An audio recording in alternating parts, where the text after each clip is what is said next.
The mountains had a way of chewing people up and spitting them out. And no one knew that better than the locals who whispered stories about Daniel Holt, the reclusive mountain man whose reputation reached deep into the mail order. Bride circuits like an omen. 3 women had come before, each young, delicate, hopeful, and each had fled Daniel's cabin within a week. Some within days, claiming his silence was unbearable, his temper frightening, his world too harsh for civilized living. When the agency sent Maribel Grant, people scoffed. She wasn't what mountain men dreamed of, soft-bodied, wide-hipped, with a full face and a quiet voice that rarely rose above a murmur. But she carried something the others didn't. Resilience carved by years of being overlooked and whispered about, of being told she wasn't the right fit for any man. When she stepped off the supply coach at dawn, her boots sinking into the cold mud, Daniel saw her expression, not fear, not desperation, but a strange determination that made him shift uncomfortably. He had prepared himself to send her away by the week's end like the others, but something in her steady gaze irritated him and intrigued him.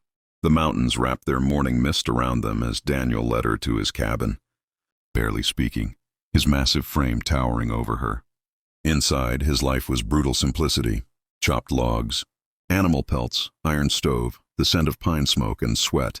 Maribel simply nodded, rolled up her sleeves, and began cleaning with the calm focus of someone who'd worked hard all her life. Daniel watched with a strange tightness in his chest.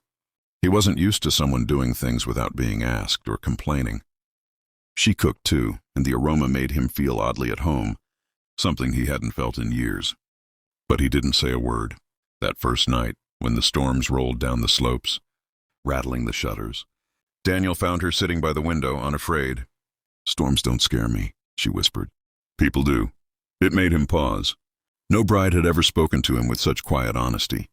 By the 3rd day, Daniel tried to push her away, irritated by the strange warmth she stirred in him. He'd slam doors, grunt commands, retreat into the forest for hours, but she simply carried on, mending his shirts, humming softly as she worked, leaving food on the table even when he didn't show up to eat it. On the 4th evening, he returned with a bloodied hand after a tussle with a trapped wolf. He expected screams or panic. Instead, Maribel grabbed a basin of hot water and bandages, scolding him under her breath like he was some careless ranch boy. Her touch was gentle, steady, grounding. Daniel stared at her, stunned, as she wrapped his hand. "Why aren't you afraid of me?" he muttered. She met his eyes with a faint, sad smile. "Because I know what it feels like to be feared for no good reason." Her words struck him harder than the wolf's teeth. Over the next days, Daniel found himself watching her more than he intended. How she laughed softly when the chickens pecked at her skirt. How she wiped sweat from her brow without shame. How she stood her ground whenever he barked orders. And slowly, the cabin felt less like a lonely fortress and more like a home with a heartbeat. But on the 7th day, the day every other bride had left, Daniel grew restless, expecting her to pack up and run. He even left the door open wider than usual, waiting. Instead, Maribel planted her feet in the doorway, arms crossed, eyes steady. "I'm not going anywhere," she said quietly. "Not unless you force me." For the first time in years, Daniel didn't know what to say. He felt something unfamiliar twist in his chest, something frightening and precious all at once. In that single moment, as the mountains glowed gold behind them, Daniel realized that maybe, just maybe, Maribel Grant wasn't here to escape him. Maybe she was here to save him. The morning after Maribel refused to leave, Daniel woke before the sun, unsettled by how much her presence had tangled itself into his routines, into the very air of the cabin. He tried to ignore it, tried to lose himself in chopping wood, hauling water, tending traps, but everywhere he turned, there she was, humming while kneading dough, laughing when a squirrel chattered angrily at her, wiping her brow with the back of her wrist as if the entire mountain belonged to her. And maybe it did. Daniel found himself gravitating toward the cabin earlier each day, drawn by the sense of food and the sound of her soft singing. One evening, when he returned drenched from an unexpected storm, he froze at the doorway. Maribel was setting 2 bowls on the table, steam rising from stew that smelled like heaven. "Sit," she said firmly, like she wasn't asking but declaring a rule. He sat, and for the first time in years, Daniel shared a meal with someone. His voice cracked when he finally spoke. "Why'd you really come?" She didn't answer right away. She stared at her bowl, swallowed hard. "Because no one wanted me," she whispered. Because I was tired of being the girl people avoided choosing. Tired of being the one men laughed at behind my back. I thought maybe someone who also lived alone might understand me. Her confession hit Daniel like a blow. All his life he'd chosen solitude out of fear. Fear of hurting others.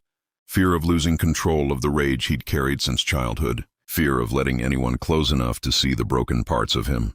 But Maribel, she carried her loneliness like armor, not chains. Over the next days, Daniel found himself confiding things he had never told another soul. How he lost his parents in a fire. How he swore to never rely on anyone. How he built his cabin with his own hands to escape the world. Maribel listened with that same soft strength, never pitying, only seeing him.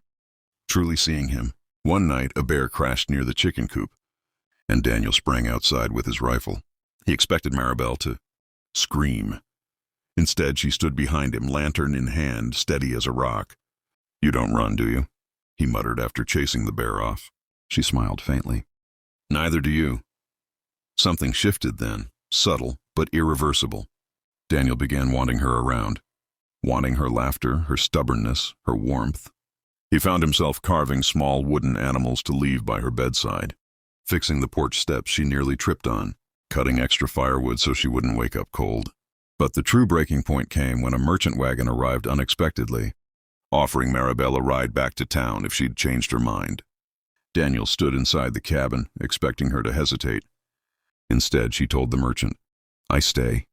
Daniel's breath hitched. No one had ever chosen him, not willingly, not fully. When the wagon left, Maribel walked back to the porch where Daniel stood frozen, fists clenched. "Why?" he asked, voice barely a whisper. She looked up at him, really looked, and said, "Because this place feels like home.